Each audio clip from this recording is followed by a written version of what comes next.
The last book that I read of yours was Wake Up in 2020, and now you've written this new book, Woke is Dead. A lot has happened so quickly. And just to give an example of this, so on the day that Putin invaded Ukraine, on that very day, the Ministry of Defense put out a tweet talking about their pansexual coffee morning, right? And that was only 2022.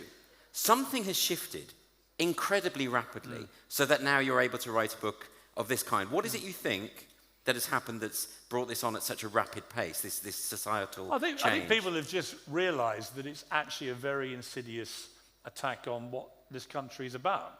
You know, the United Kingdom, Britain, is built on the bedrock of democracy, of freedom of expression, freedom of speech. If you don't have freedom of speech in a country like this, then where do you have it? You know, my grandfather fought in World War II, you know, as a Marine commando to fight for our freedom, to be able to have our right to free speech, to say what we think.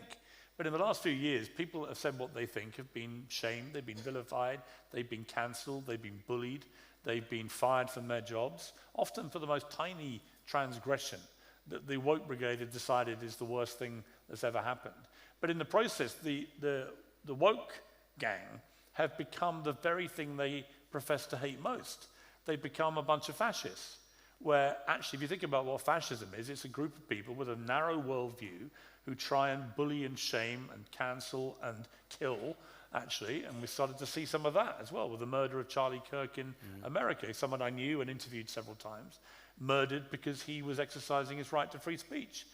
How can any of this be right? And so, you know, I used to identify happily as a liberal. You know, my natural sensibilities are quite liberal. I'm socially quite liberal. I think you can all do whatever you want, as long as it doesn't scare the children and the animals. Well, within reason. Obviously, looking at some of you, quite clear that question can be quite pertinent. But I do think it's really important that all of you in here should be able to express yourself freely. Yeah. That's the point of a democracy. What has changed in the last year, and Donald Trump winning the presidency in America, I think, has been a large part of this, was almost like the world where we've had enough of this crap. Sorry, we're just not going to do this anymore. And we're not going to allow you to bully us into agreeing with these often ridiculous notions. And we're not going to allow you to fire people for saying what they think. And we're going to go back to a world where people can have, you know, passionate debate. You can talk about things in an open and free way, say what you really think, and you're not going to lose your job or be shamed or whatever it may be. I just think we got into a really weird place. And thank God the cavalry is coming. And I hope with my book title, what we're really seeing is the death of woke in real time, and that, like a garden when you get rid of the weeds, it's incumbent on all of us to play whack-a-mole with the woke weeds. When they rear their ugly head, pop them back. We don't want another outbreak of wokeism. Yeah, you're not saying in the book that it's over, let's forget about it. No. You're saying, you're urging a kind of vigilance, I think, you know. And also, if people on the right, some of them are not impervious to woke behaviour, like cancelling people for opinions or, you know, suppressing their free speech. It can work on both sides. The progressive left have been the worst at this and the most venomous. But I think there's a creeping danger of some people on the right also doing this. None of it's acceptable. You have to have, as a bedrock of democracy, free speech. You've got to start with that. And as Winston Churchill said, it's not about, free speech is not about agreeing with people that agree with you. Of course, we can all do that.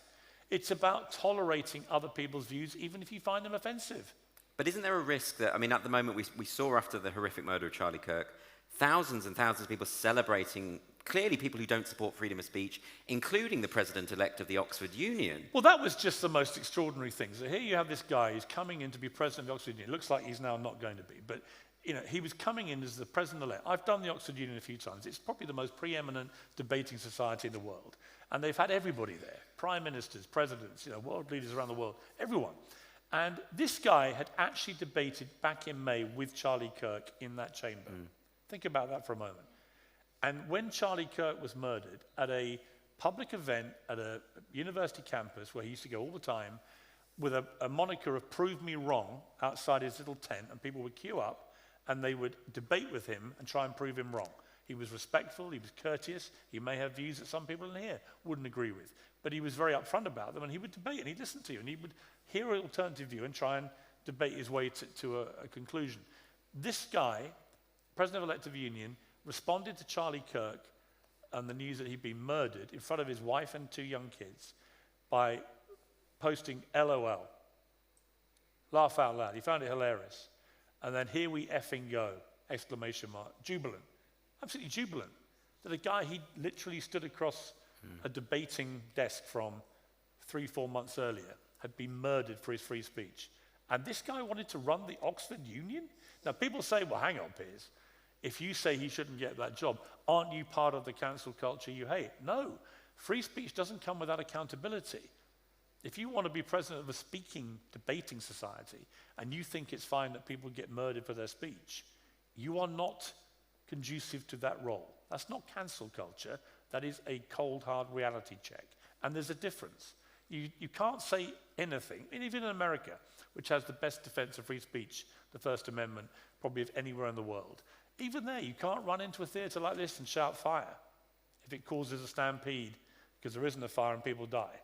You can't do it. You're not protected. You can't do other things that are not protected. So everything has limitations. But I think what's happened in the last few years, people have tried to add everything as an extra limitation. We can almost not say anything. And people wander around like treading on eggshells thinking, can I say this? Can I say that? It's ridiculous. We're British people. When did this happen? How do we let this happen? Don't let it happen again, people. So do you think, I mean, the example you've just given is quite chilling, isn't it? He's a young man celebrating someone else's death because he disagrees with him politically. And I think we've seen a lot of that. I mean, do you think there's a level in which, it can't be that there's just suddenly a new generation of sociopaths out there. Isn't it that wokeness, or maybe the rise of wokeness has created not just an echo chamber or a bubble, but something in which you see anyone outside of the chamber as being less than human? Well, the social media is a real problem, and I think young people have it much worse, I think, in that regard than I ever did. You know, when I was a young kid in East Sussex, you got a very sanitized view of things like war, for example. You only got what the 2 or 3 news networks wanted to show you in a half-hour bulletin each night. There weren't hundreds of channels like there are now, rolling news. The newspapers were quite sanitized. You didn't have social media. Anyone who's on X these days or Instagram knows what I'm talking about with imagery from Gaza, from Ukraine. It's horrific and it's relentless. Now, we're mostly adult people, right? I'm 60 and I'm used to this. I've been in the news game a long time.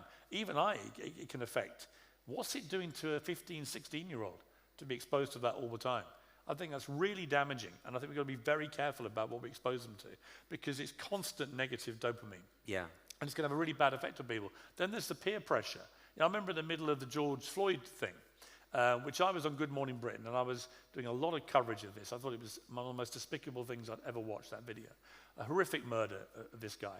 But there became a really weird outbreak of what I would call kind of pointless virtue signaling, culminating in the Black Square Day, which some of you may remember when everyone on Instagram had to devote their grid to a black square.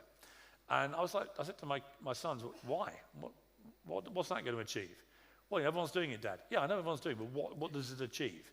I'm actually campaigning on my show to get things actually changed, right, to stop this happening again. What does this help? Next day, everyone's going to go back to doing pictures of themselves in bikinis on beaches. How does that help? How does that help racial equality or anything, right? And my sons were like, yeah, Dad, just do it. I said, no, you don't have to just do it. Oh, actually, I forgot all about it. I went down to my local park. I had a bottle of wine with me. I just didn't think. I posted a picture of my bottle of wine. And my kids all contacted me within a few minutes because they were getting bombarded by their friendship group saying, your dad's lost his mind. He's gone mad. He's posted a picture of a bottle of wine, not a black square. And I said, guys, listen to yourselves. This is madness. Yeah. I can do what I want. It's my Instagram. I don't feel that pressure. Why do you? And then we talked it all through, and actually they all realized I was right? This was clearly ridiculous. And the next day, everybody went back to their normal Instagram. That kind of virtue signaling gets nowhere about anything. But on the other hand, Piers, like during that woke era, there were real consequences for a lot of people to not play along. I mean, I think of an actress friend of mine who told me during that era, her agent phoned her up and said, why haven't you posted the black square? And if you don't, I won't be able to get you any roles. Right. So that's an actual, And but how, listen, I mean, people are laughing. This was actually happening. This was completely insane, wasn't it? That someone could actually lose acting roles for not posting a black square on their Instagram page. What have we allowed to happen? So I do think this is a great moment now where common sense is prevailing. But don't be under any illusion. There are still a lot of people out there that will want to pressurize people into conforming to that worldview. Yes. And that worldview is a really insidious and damaging one.